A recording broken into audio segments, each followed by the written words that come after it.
Hello everyone! Welcome to Fluffsember, and also the first part of Can I Get a Smile challenge.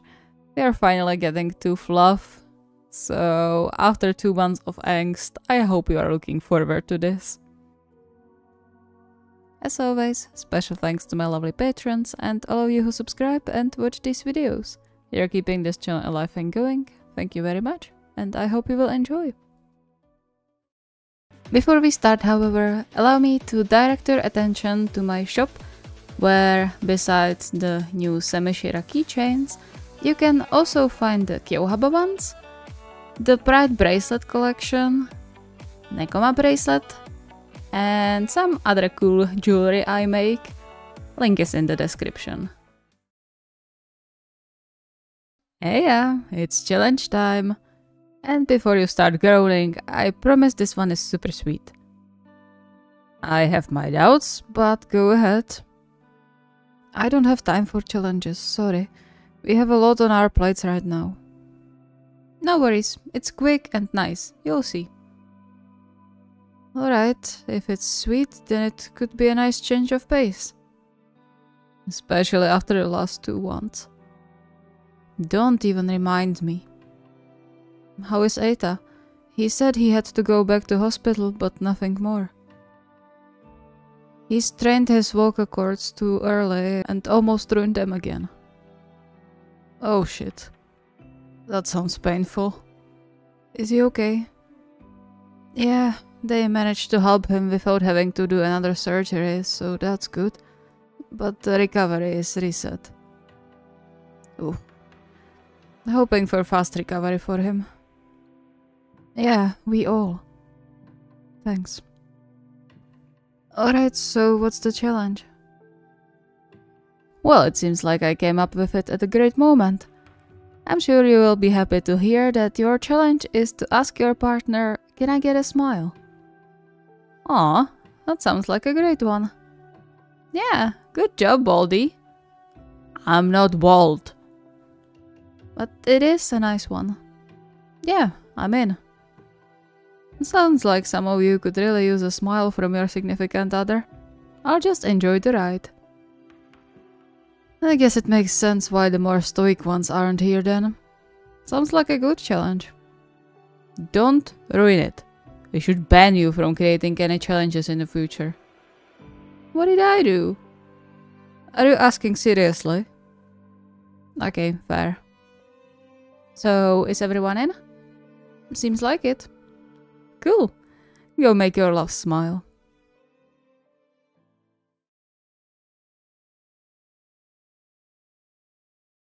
Glad he could finally do some nice challenge for once. Shigeru leaned back on the bench, a small cloud of mist rising from his mouth as he watched Kentaro and Bruno playing a bit aside, obviously having time of their life. He would love to join them, but the strained calf muscle from his last training let him know quite early into the walk that the cold weather and movement was a no-go combination. And so he was left on the bench, warmed only by his coat and seeing his 2 loves enjoying themselves. All in all, a great way to spend the afternoon. Don't overdo it, he's already panting. It's excitement, it's fine. I was talking to Bruno. He chuckled when Kentaro threw him an offended glare, which then turned into laugh as Bruno barked as if in agreement. Shigeru ruffled the soft fur, much to Bruno's happiness, and then reached for Kentaro's hand. Sorry. I'm nowhere near the end of my stamina, mind you. Of course. You of all people should know that, huh? Now it was Kentaro's turn to grin as heat rose into Shigeru's cheeks. Don't bring that up in public. What? I'm happy. Both that it's true and that I can use it all with you again. Averting his gaze, Shigeru bit his lip, a little embarrassed, but more so unsure what to think. What Kentaro said was true, and for the most part, He was happy his mind and memories weren't making him freak out anymore. But the perhaps unsaid implication in Kentaro's words stung where it shouldn't. Did you miss it so much? He subconsciously curled his fingers in Bruno's fur, earning a confused whine and a nudge of the wet nose when the pup laid his head on his thigh, just like always when his mind spiraled. Then he felt Kentaro take place next to him, and soon he was pulled into a warm hug. I would wait 10 more years if it was necessary. I'm just glad you trust me enough to be comfortable again. As long as you are happy, I don't need anything else. A small smile curled Shigeru's lips as he buried his face deeper into Kentaro's shoulder. Right. Kentaro was the most straightforward person he knew. There was no hidden meaning in his words, ever. I'm so lucky to have you, you know? Likewise. Are you cold, by the way? I'll fetch you tea if you want. There's a stall by the other entrance. Sounds good, but I'm not really cold right now. You give off enough heat to warm a whole house. He pulled away a bit, just enough to see into Kentaro's face, and gently squeezed his cheeks. And if you give me a smile, I'll be even warmer. Kentaro's brow furrowed with confusion for a split second, before the deep rumble of his laughter made Shigeru's heart flutter. That's a request, alright, but okay. His face then softened into the gentlest of smiles, and Shigeru could just melt there and then. Like this? Yeah, like this. He snuggled back to Kentaro's side and closed his eyes in bliss, feeling like he could do about anything in that moment if it was with his husband. It probably wouldn't last forever given his tendency to overthink and doubt, but at the very least, it was a solid beginning of return to normalcy.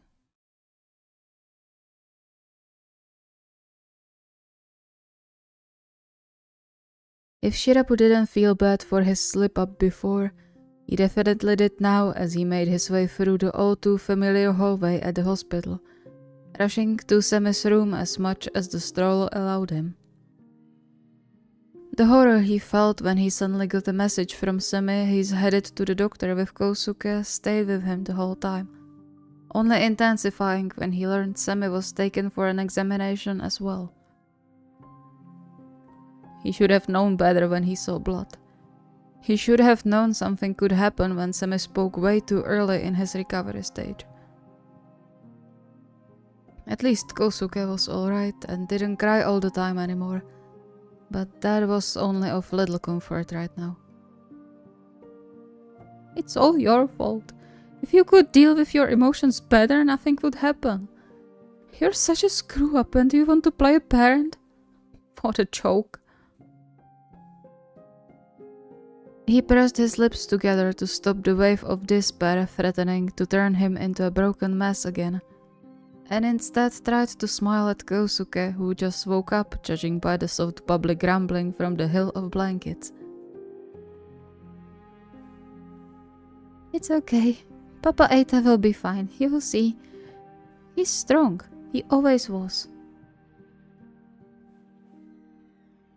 He left the stroller in the hallway, counting on his colleagues to not snatch it from him in the meantime, and then took a deep breath before knocking on the door and entering.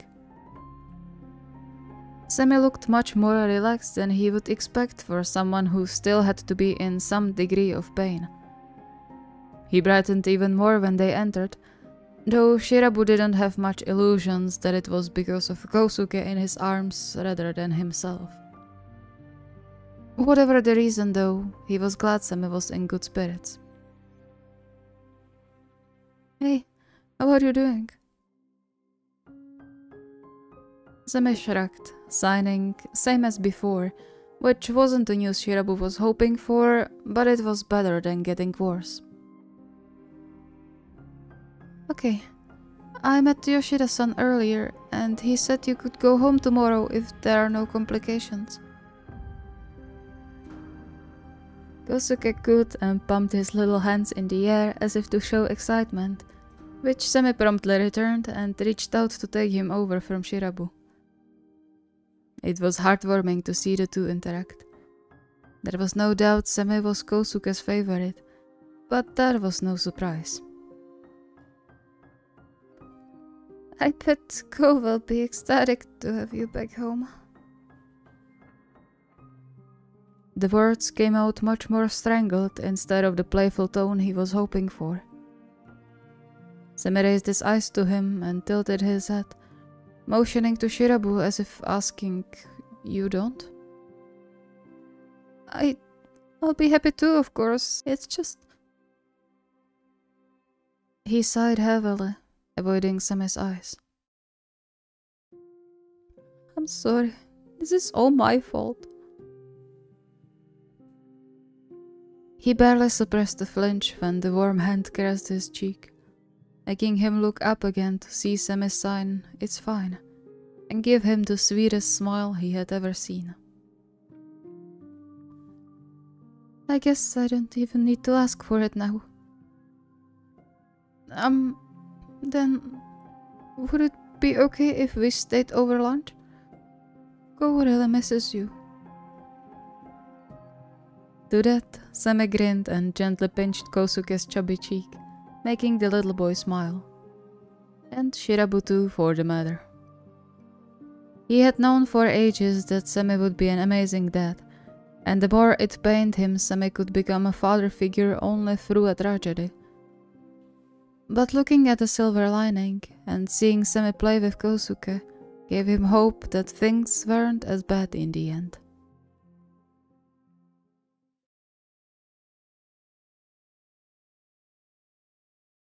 After the last instance when he heard Dasho without ever meaning to, Terushima took great care to first figure out if talking was what his fiancée wanted to hear, or whether he should rather shut up. Sure, he was trying to help in a way that usually worked, but this time he almost made Dasho cry from stress, and that was something he never wanted to repeat. Hence why he was a little hesitant about the challenge, which, while really sweet and nice, could be taken as forceful if he chose the wrong time. Come on, it's fine. He's not upset, he's not sad, he's not stressed anymore.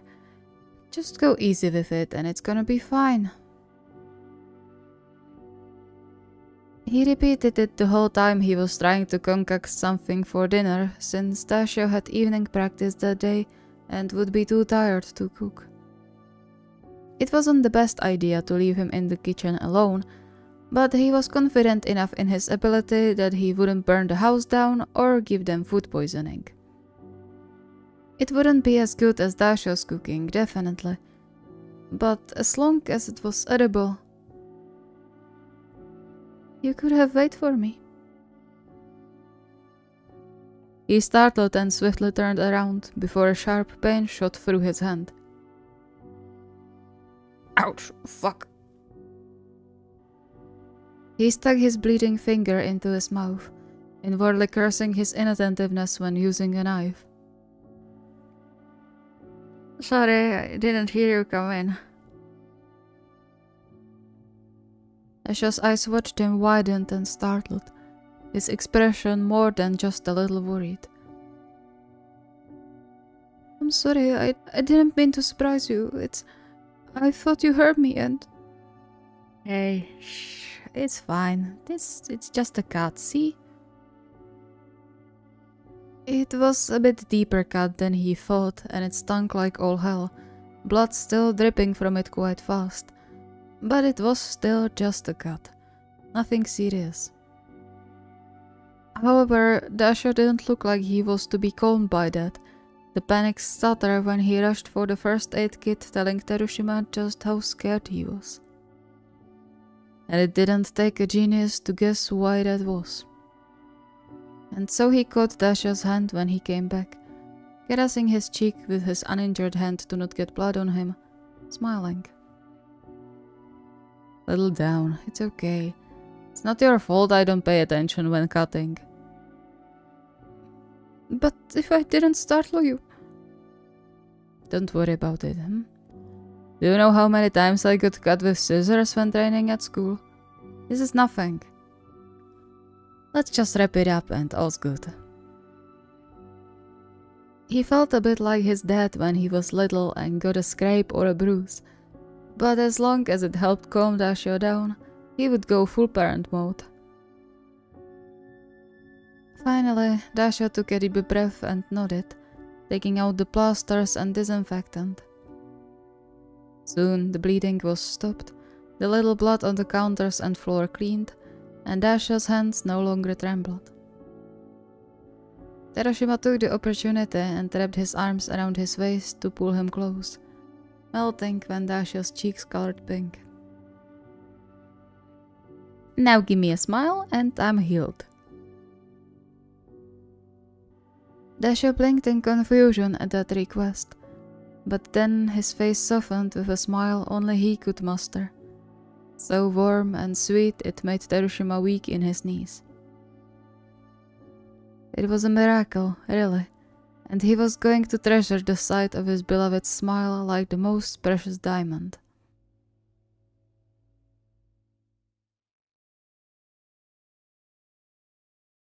His days in Japan had come to an end for now, and he wasn't sure how to feel about it.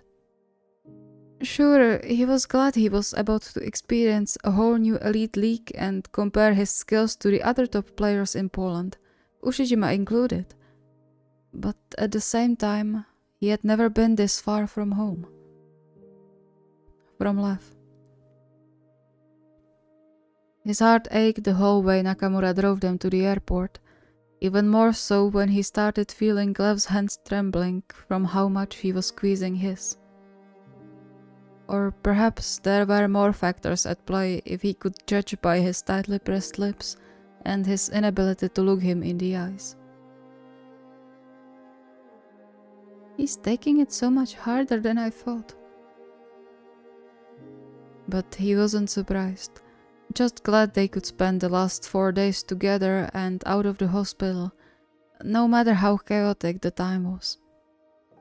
They had a proper, albeit tiny goodbye party followed by a whole evening of gentle affection. To remember what it feels like to be together for longer, as Lev said then. Dummy, as if we could forget that easily after everything. He reached over to caress Lev's cheek, the little movements in his face telling him he was trying his hardest to not cry. It's going to be okay. Lev nodded a bit too jerkily, taking a shattered breath to perhaps compose himself, even though it didn't really help anything. Yeah, it will. He jumped out of the car the moment Nakamura parked by the airport entrance, rushing to get Yaku's bags from the trunk. Yaku led him, feeling his own reluctance to part ways flaring up again.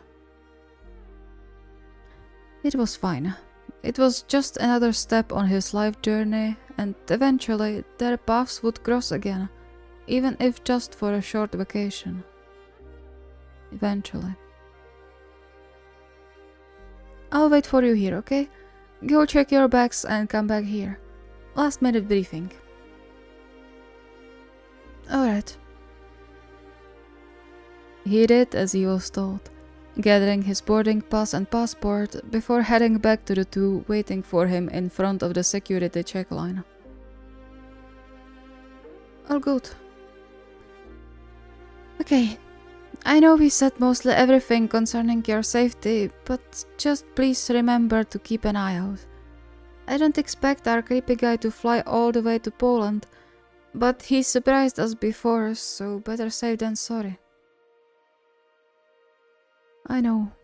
I promise I'll be careful and check in with you often. Alright. Good luck, with both this and your career. We'll be cheering you on from here for sure. Yaku smiled at her and squeezed her hand, glad Lev had someone reliable by his side. Even if all her employees turned out to be scumbags, he knew Nakamura would defend Lev with her life. Speaking of though, he turned to Lev, who was yet to say a single word since they arrived, a sharp tug at his heart constricting his breathing. You be careful too, alright? Don't do anything stupid and stay safe, you goddamn skyscraper. His voice hitched by the end, but he didn't have the strength to care about it. And neither did Lev, as in the next moment, Yaku found himself crashed against his chest, the badly muffled sobs by his ear chasing tears into his eyes too. It's alright. Everything's fine. You'll see. You'll be calling, just like before. No drastic change. Just the visits won't be as often. I know. Yaku nodded, but stayed silent, enjoying the last hug from his fiancée for a long while. Then he pulled away and cupped Lev's cheeks, gently wiping his tears away. Can I get a smile? As a parting gift? It wasn't the usual Damas smile he loved so much, and yet, despite the tears streaming down his face, it was the brightest smile Love gave him in the last half a year. And Yaku felt himself fall even harder for his giant of a fiancé. You should go now before they close your gate. Wouldn't want to miss the plane, right? Right. He stood up on his tiptoes, bringing Lev a bit lower for a kiss, and then rushed to the security checks, only turning once to wave since his heart wouldn't manage more. But it was fine. They would go just like before. No drastic change.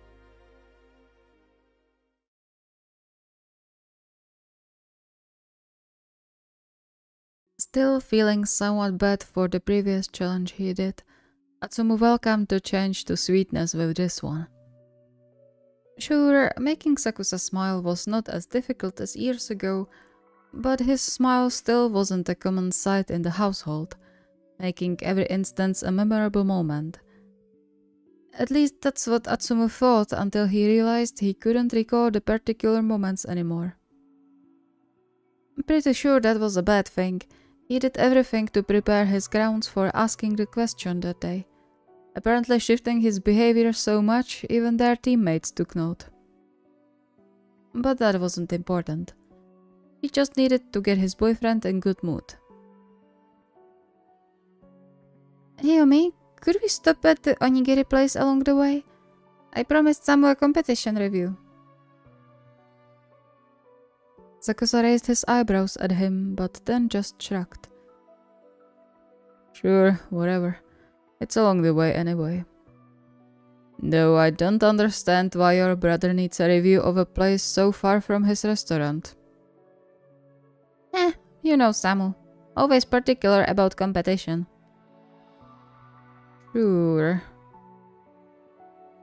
He didn't believe him much, that Atsumu could tell. Fair enough, it wasn't the best lie he could think of, but it was also the best way to get Sakusa to buy some tasty food. Food was always a good way to raise his boyfriend's mood since, even though he would never admit it out loud, he was just as food-driven as the Miya family. And seeing Sakusa's eyes twinkle as he looked over all the various flavors on display, he knew he chose well. So, how about we do 50-50 sample? And who's going to pay for it? Me, of course. I'm the one with the task, no? Thankful that at this point in their lives, they could afford to splurge whenever they wished, Atsumu paid for the large box full of onigiri and grinned at Sakusa, almost bouncing on his heels. It will be a damn good evening tonight. Yeah, and once man finds out about this and makes us run laps, you'll be cursing yourself. He won't find out if we don't tell him, Rolling his eyes, Sakusa nudged him out of the door and headed ahead. Though, to his credit, he did carry the heavy box the second half of the way to their flat. It only took a few minutes for them to settle by the table with the onigiri spread on the plate in front of them, the sight and smell making Atsumo salivate already. And hearing Sakusa's stomach grumble, he wasn't the only one. And so he didn't wait any longer and tore into the first one, while Sakusa followed his example with a bit more dignity. You'll choke, slow down. Stopping himself before he spoke with a full mouth, Atsumo swallowed the last bite and grinned innocently at him. But it's really good. Not as good as Samu's, of course, but still. Taking a chance, he gently nudged Sakusa's cheek. Give me a smile? What? A smile. Can't you wait until I'm done eating? Please. He did his best puppy eyes, slightly puffed cheeks and all. Sakusa narrowed his eyes at him, but then his face softened and, despite the exasperated sigh, he smiled gently, the sight making Atsumo's heart skip a beat. Content? Very. Thank you so much for watching. I hope you enjoyed. Man, I missed fluffy challenges, even though Angst always performs better on the channel. But hey, we need to keep balance. Though it's true I did cry, almost at least, while writing the Yakulev part.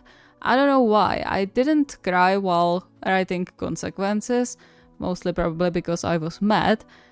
But something about the airport goodbye just got to me. If you have any requests or ideas, the request form is linked in the video description. See you next time!